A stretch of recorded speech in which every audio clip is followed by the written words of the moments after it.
नमस्कार, स्वागत है आप सभी का डीडी न्यूज के इस खास बुलेटिन एक्सप्रेस 100 में, जहां हम आपके लेकर आते हैं राजनीति, मनोरंजन, देश दुनिया, खेल और व्यापार जगत की सभी बड़ी खबरों को एक्सप्रेस यानी फटाफट अंदाज में।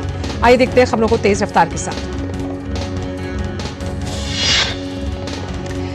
राष्ट्रपति भवन में आज भारत रत्न सम्मान समारोह का आयोजन किया जाएगा। राष्ट्रपति द्रौपदी मुर्मू लालकृष्ण आडवाणी को सम्मानित करेंगी।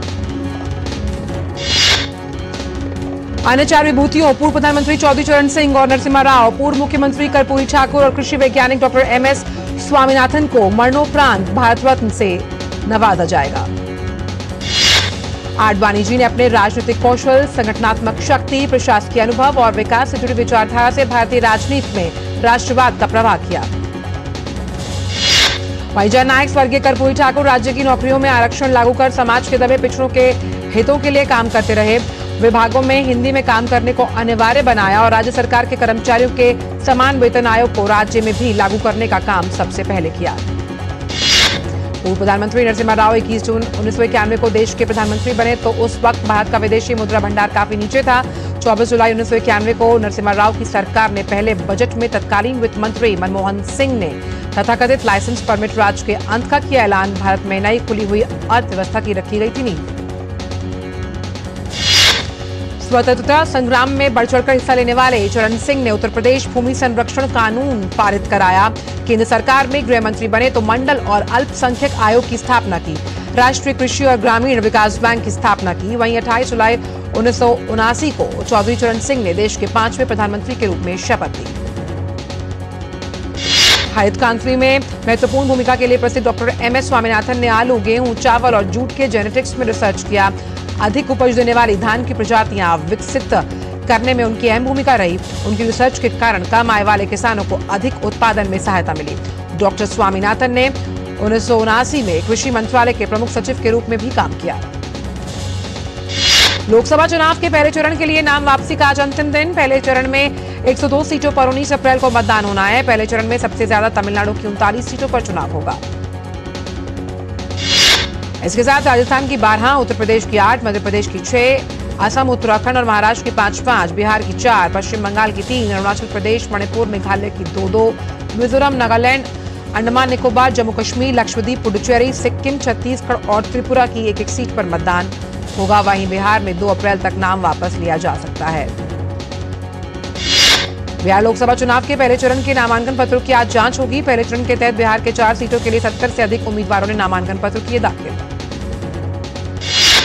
इसके अलावा सिक्किम और अरुणाचल विधानसभा चुनाव में उम्मीदवारी वापस लेने का आज आखिरी मौका। दोनों राज्यों में विधानसभा चुनाव के लिए 19 अप्रैल को मतदान होगा। इन दोनों प्रदेशों में वोटों की गिनती 2 जून को।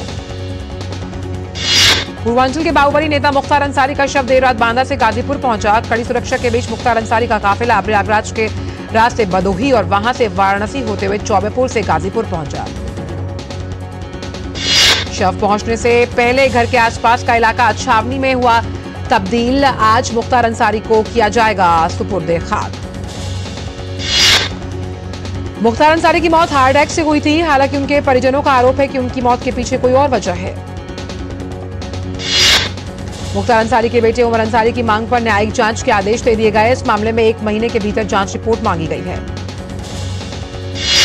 देश की संस्थाओं को लगातार धमकियां देने को लेकर कांग्रेस सवालों के घेरे में है। पार्टी सांसद राहुल गांधी ने सोशल मीडिया प्लेटफॉर्म X पर पोस्ट कर एजेंसियों को फिर खुली धमकी दी है। राहुल गांधी ने कहा कि भाजपा को याद रखना चाहिए कि जब सरकार बदलेगी तो उन लोगों के खिलाफ कार्रवाई की जाएगी जिन्होंने लोकतंत्र का चीरहरण किया है। आयकर नोटिस मिलने से नाराज कांग्रेस अब ED, CBI के बाद इनकम टैक्स के विभाग के खिलाफ आज देश भर में करेगी आंदोलन। कांग्रेस के इस रुख पर भाजपा ने भी किया पलटवार और कहा कांग्रेस संविधान और कानून से ऊपर नहीं है। आयकर विभाग ने कल कांग्रेस पार्टी को 1883 करोड़ का रिकवरी नोटिस भेजा था। IT विभाग द्वारा भेजे गए नोटिस में टैक्स के साथ ही जुर्माना और ब्याज भी जोड़ा गया। भारतीय नौसेना ने एक बार फिर अपनी ताकत का प्रदर्शन करते हुए ईरान के एक पोत FP अल कंबर को अगवा करने वाले लुटेरों के खिलाफ चलाया ऑपरेशन। भारतीय नौसेना के अधिकारियों ने बताया कि 12 घंटे से अधिक समय तक ऑपरेशन चलाकर अपहृत FP पर सवार समुद्री लुटेरों को आत्मसमर्पण करने के लिए मजबूर कर दिया।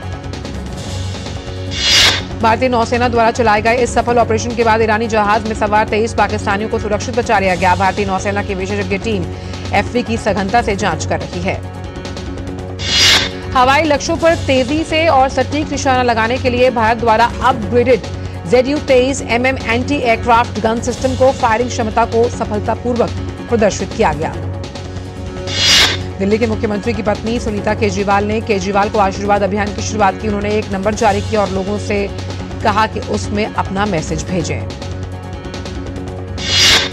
इस पर भाजपा नेता मनोज तिवारी ने कहा, आशीर्वाद उससे मिलता है जो जनता के लिए कुछ काम करता है। आज दिल्ली के किसी गली में भी आप चले जाएं, हर गली में नाली ओवरफ्लो है। ऐसे में आपके इस आशीर्वाद की कामना करते हैं। दिल्ली सरकार के मंत्री और आपके नेता गोपाल राय ने कहा कि 31 मार्च को दिल्ली के रामलीला मैदान में इंडी गठबंधन की महारैली आयोजित हो रही है, जिसमें गठबंधन के शीर्ष नेता उपस्थित रहेंगे। एनआईए ने बेंगलुरु के रामेश्वरम कैफे में हुए धमाके के 2 मुख्य आरोपियों पर 10-10 लाख रुपए का इनाम घोषित किया। एनआईए ने 2 आरोपियों कैफे में आईडी लगाने वाले मुसाविर हुसैन शाजिब और साजिश में शामिल अब्दुल मतीन थाहा पर 10-10 लाख रुपए का इनाम रखा। सरायकेला खरसावां जिले में मतदाताओं को जागरूक करने के लिए लगातार अभियान चलाया जा रहा है। प्रशासन की ओर से हस्ताक्षर और सेल्फी अभियान के साथ रंगोली प्रतियोगिता का भी किया गया आयोजन, जिसमें हर किसी की भागीदारी देखी गई। भाजपा ने प्रधानमंत्री नरेंद्र मोदी और केंद्रीय गृह मंत्री अमित शाह के खिलाफ कथित अपमानजनक टिप्पणी के लिए कांग्रेस नेता और कर्नाटक सीएम के बेटे यतींद्र सिद्धारमैया के खिलाफ चुनाव आयोग में शिकायत की। लोकसभा चुनाव के लिए कांग्रेस ने उम्मीदवारों की एक और सूची जारी की। इस लिस्ट में 3 नाम कर्नाटक के प्रत्याशियों के हैं और 2 नाम राजस्थान के हैं। सीपी जोशी को राजस्थान के भीलवाड़ा से उम्मीदवार बनाया गया। वहीं दामोदर गुर्जर राजस्थान के राजसमंद से लड़ेंगे चुनाव। लोकसभा चुनाव को देखते हुए पंजाब के मुख्य निर्वाचन अधिकारी के आदेश पर विभिन्न जिलों से अधिकारियों ने लोगों को अपने लाइसेंसी हथियार निकटवर्ती थाने या फिर अधिकृत शस्त्र डीलर के पास जमा करवाने के दिए निर्देश। सरकारी आंकड़ों के अनुसार पंजाब में इस समय 2,38,000 से ज्यादा शस्त्र लाइसेंस जारी किए गए। मौसम विभाग ने आज देश के पूर्वोत्तर हिस्सों में फिर से तेज वर्षा और तूफान की आशंका जताई। अरुणाचल प्रदेश, असम और मेघालय में कई स्थानों पर भारी वर्षा और बर्फबारी हो सकती है। वहीं ओडिशा, पश्चिम बंगाल में गंगा के मैदानी इलाकों, झारखंड और बिहार में भी बारिश की संभावना।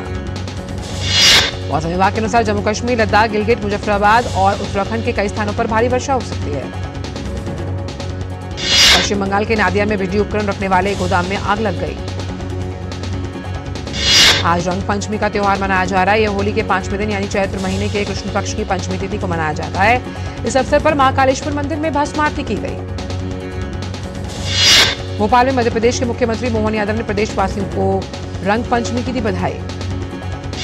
केंद्रीय गृह मंत्री अमित शाह ने राजस्थान दिवस की शुभकामनाएं दी। एक्स पर अपने संदेश में अमित शाह ने राजस्थान को संस्कृति, सत्कार और शौर्य की धरती बताया। मध्य रेलवे गर्मियों की छुट्टियों की दौरान भीड़ को देखते हुए दादर और गोरखपुर के बीच शिक्षकों के लिए 2 पूरी तरह से आरक्षित विशेष ट्रेनें चलाएगा। जम्मू कश्मीर के रामबन जिले में कल एक यात्री टैक्सी के फिसलकर खाई में गिर जाने से कम 10 यात्रियों की हुई मौत। राहत और बचाव के लिए एसडीआरएफ की टीम को लगाया गया। फेडरेशन ऑफ इंडियन पायलट ने विमानन नियामक बीजीसीए के पायलट्स के संशोधित उड़ान ड्यूटी मानदंडों को स्थगित करने पर चिंता जताते हुए मंत्रालय को लिखा पत्र। फेडरेशन ऑफ इंडियन पायलट ने कहा कि परिचालकों के व्यवसायिक लाभ के लिए पायलटों के स्वास्थ्य के साथ नहीं किया जा सकता समझौता। जी एंटरटेनमेंट ने अपने बेंगलुरु स्थित टीआईसी में लगभग 50% कर्मचारियों की छंटनी की। कंपनी के विशेष समिति के सुझाव के बाद ये कदम उठाया गया। इस समिति ने कंपनी के विभिन्न कारोबारी क्षेत्रों का गंभीरता से आकलन किया था। दूरसंचार विभाग ने मोबाइल फोन के जरिए होने वाली धोखाधड़ी और ऑनलाइन अपराधों पर लगाम लगाने के लिए दूरसंचार कंपनियों से 15 अप्रैल से USST आधारित कॉल फॉरवर्डिंग को बंद करने के लिए कहा। आयकर विभाग द्वारा पॉलीकेमिकल विनिर्माता कंपनी फॉरेस्ट पॉलीमर्स के दिल्ली, गुजरात, हरिद्वार, उत्तराखंड स्थित विभिन्न ठिकानों पर एक साथ छापेमारी की गई। देश के बड़े कारोबारी समूह L&T ग्रुप की फाइनेंस कंपनी का बदलने जा रहा है नाम। ग्रुप की NBFC company L&T finance holdings का नाम कंपनी पंजीयक ROC से अनुमोदन के बाद बदलकर L&T फाइनेंस लिमिटेड कर दिया गया। भारत सरकार की ओर से अन्य देशों के साथ किए जा रहे मुक्त व्यापार समझौते का असर निर्यात पर भी देखने को मिलेगा। 2030 तक भारत का निर्यात 1 ट्रिलियन पहुंचने की उम्मीद। वक्त एक छोटे से ब्रेक का है। साल बरस और सदी नहीं, एक युग गुजर जाएगा। उम्र न पूछो वंडर की, जब फर्क नजर आएगा। वंडर सीमेंट, फर्क नजर आएगा। मैं आईटी प्रोफेशनल, मुझे मार्केट और इन्वेस्टमेंट के बारे में ज्यादा नहीं पता था। सो एनपीएस के प्रोफेशनल फंड मैनेजमेंट के थ्रू अब ऑटोमेटिक इन्वेस्टिंग बढ़िया चल रही है। मैं जितनी आसानी से इतने सारे एप्स यूज करता हूं, बस उतना ही इजी और एक्सेसिबल है ऐप के थ्रू मेरा एनपीएस अकाउंट। रिटर्न्स, इन्वेस्टमेंट, सब चीजों का ट्रैक रखना बिल्कुल आसान है। अपने बेहतर कल को सुनिश्चित करने के लिए एनपीएस जरूरी है। यार लड्डू, हम यहाँ बैठे बैठे पैसे बना सकते हैं। Amazing day. What a match this has been. Cracking shot. What a kick. What a way to finish the game. Guys, मैं तुम्हारे बिजनेस आइडिया का बड़ा फैन। अब बिजनेस चाहे जो भी, एसबीआई का करंट अकाउंट तो चाहिए ना। एसबीआई करंट अकाउंट से सिंप्लीफाइड बिजनेस ट्रांजैक्शन और ग्रेट कस्टमर सर्विस। एसबीआई, देश का फैन। साल बरस और सदी नहीं, एक युग गुजर जाएगा। उम्र न पूछो वंडर की, जब फर्क नजर आएगा। वंडर सीमेंट, फर्क नजर आएगा। ब्रेक के बाद सभी का स्वागत और आइए अब रुक करते हैं अन्य खबरों का एक्सप्रेस अंदाज में। भारत की ओर से सबसे ज्यादा निर्यात अमेरिका को किया जाता है। ये कुल निर्यात का 15% है। इसके बाद 11% के यूएई के साथ ये दूसरे नंबर पर, वहीं 5% के साथ हांगकांग तीसरे और 4% के साथ चीन और सिंगापुर चौथे पर। एलआईसी ने कहा कि वित्तीय वर्ष के आखिरी में पॉलिसी होल्डर को कोई परेशानी ना हो, इसके लिए आज और कल एलआईसी के सभी ऑफिस आधिकारिक वर्किंग आवर्स के लिए रहेंगे खुले। आरबीआई के अनुसार 1 अप्रैल 2024 को वार्षिक लेखाबंदी से जुड़े कार्यों की वजह से 2000 रुपए की नोट एक्सचेंज या डिपॉजिट की सर्विस रहेगी बंद। 2 अप्रैल से 2000 नोट एक्सचेंज की सर्विस हो जाएगी शुरू। भारतीय बैंकिंग प्रणाली के सकल एनपीए की अगर बात की जाए तो वो अगले वित्त वर्ष 2024-25 के अंत तक घटकर 2.1% के स्तर पर आ सकती है, एक रिपोर्ट में जताया गया अनुमान। बीएसई मिड कैप और स्मॉल कैप सूचकांक में सूचीबद्ध मझौले और छोटी कंपनियों के शेयर्स ने 2023-24 में करीब 62% का दिया रिटर्न। सीएट लिमिटेड के प्रबंध निदेशक और सीईओ अर्नब बनर्जी को ऑटोमोटिव टायर मैन्युफैक्चरर्स एसोसिएशन का नया चेयरमैन चुना गया। दक्षिण कोरियाई कंपनी सैमसंग के प्रबंधन और उसके कर्मचारी साल 2024 के लिए औसतन 5.1% वेतन वृद्धि पर सहमत हुए। आईसीआईसीआई सिक्योरिटीज ने कहा कि उसके खुदरा वितरण प्रमुख केदार देशपांडे ने ब्रोकरेज फर्म से दिया इस्तीफा। उनका इस्तीफा 12 अप्रैल 2024 से होगा प्रभावी। वैश्विक अर्थव्यवस्था पर असर डालने वाले भू राजनीतिक तनावों के बीच भारत ने दुनिया की प्रमुख अर्थव्यवस्थाओं में सबसे तेजी से बढ़ती हुई जीडीपी दर की अपनी गति को रखा बरकरार। इसका श्रेय देश की राजनीतिक स्थिरता को जाता है, जिसने आत्मविश्वास की एक नई भावना पैदा की। ये बात जेकेएलयू पुरस्कार विजेता दीपक पारक ने कही। देश के विभिन्न मंत्रालयों और विभागों की अधिक खरीद गतिविधियों से चालू वित्त वर्ष में अब तक सरकारी मंच जेम के जरिए वस्तुओं और सेवाओं की खरीद 4 लाख करोड़ रुपए के पार पहुंची। एक वरिष्ठ अधिकारी ने दी जानकारी। इजरायली प्रधानमंत्री बेंजामिन नेतन्याहू ने मिस्र और कतर में अपने प्रतिनिधिमंडल भेजने पर जताई सहमति। इजरायली वार्ताकार संभावित गाजा युद्ध विराम समझौते के हिस्से के रूप में इजरायली बंधकों की रिहाई सुनिश्चित करने की कर रही हैं कोशिश। नेतन्याहू के कार्यालय की ओर से बताया गया कि इजरायली खुफिया एजेंसियां शिन बेट और मोसाद से बातचीत के बाद आगामी कुछ दिनों में प्रतिनिधिमंडल दोहा और काहिरा जाएंगे।